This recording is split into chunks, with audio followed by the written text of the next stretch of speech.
This will be our last part in Chapter 2. We're going to look at enzymes. So in living cells, most catalysts are protein molecules called enzymes.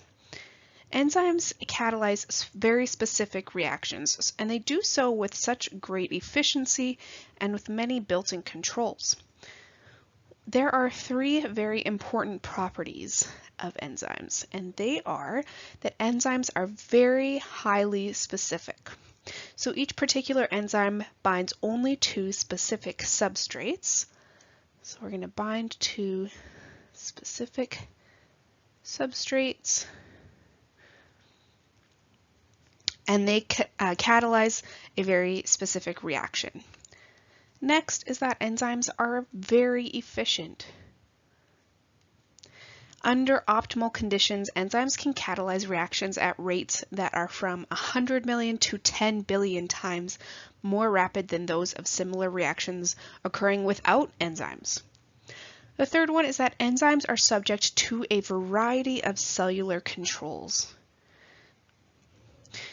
So their rate of synthesis and their concentration at any given time are under the control of a cell's genes.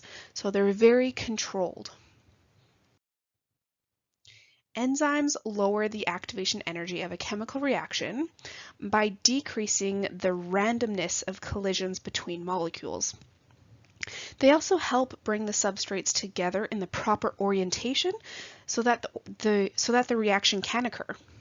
So here we have, number one, we have the enzyme and the substrate. They come together at this active site of the enzyme, forming this enzyme-substrate complex. So there's a specific spot in the enzyme called the active site, and this is where the substrate actually attaches to. And then that's where the reaction is going to occur as well. So here, number two, we have the enzyme catalyzes the reaction and transforms that substrate into the products. So this reaction can occur without the enzyme, but with the enzyme and the reactants within this active site, the products are going to come about much quicker. The reaction rate is going to be a lot faster. Once this reaction is complete, the products are released from the active site. And as you can see, the enzyme is unchanged. So it's the same from the beginning of the reaction to the end of the reaction. And once the one reaction is complete, the enzyme is then ready to catalyze the same reaction again with a new substrate. Here is a really great animation on enzymes. Be sure to click on this link in your lecture notes. Okay, we are going to talk about DNA and RNA. So these are both types of nucleic acids. Nucleic acids. So nucleic acids were named because they were first discovered in the nuclei of cells, and they are really large organic molecules. They contain carbon, hydrogen, oxygen, nitrogen, and phosphorus.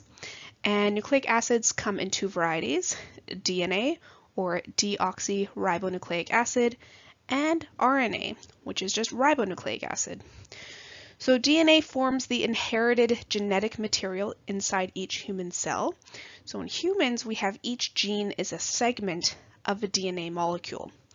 Our genes determine the traits that we inherit, and by controlling protein synthesis, they regulate the activities that take place in body cells throughout our lives. So you can have this section of a DNA molecule that could code for a gene. And that gene, when it is turned into a protein, will determine the traits that we inherit. Traits like eye color, hair color, height, that kind of thing. Ribonucleic acid, or RNA, the second type of nucleic acid, this relays instructions from the genes to guide each cell's synthesis of proteins from amino acids. So this really just guides protein formation. Whereas the DNA codes for the protein formation. So here is a really good table kind of showing the differences between DNA and RNA. So they have one different nitrogenous base. In DNA, you're going to find thymine. RNA is uracil. Otherwise, the other three are the same: adenine, cytosine, and guanine. The number of strands is another big difference. In DNA, you're always going to find them double-stranded. They are twisted like a ladder, like we saw in the previous figure. And in RNA, they're always going to be single-stranded.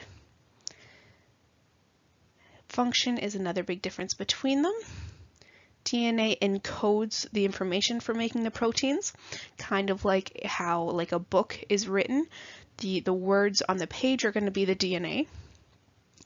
And the RNA carries that genetic code and assists in making the proteins.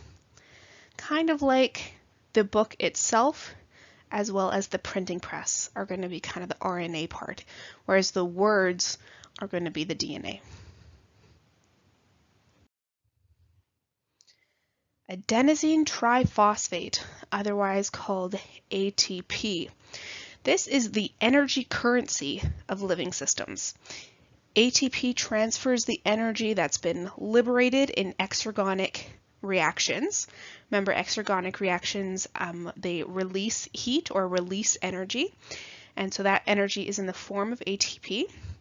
And they use that ATP is used to power cellular activities that require energy.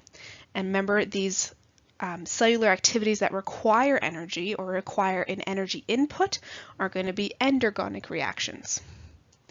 ATP is used to power muscular contractions, the movement of chromosomes during cell division, movement of structures within cells, as well as transport of substance across membranes, the synthesis of larger molecules from smaller ones. Just like a long list of what ATP is really used for. It's used for so many things in the body, so it's really an important molecule. We're going to be talking a lot about ATP. It's going to come up a lot throughout the entire year. Okay, and that is actually the end of chapter 2 completely.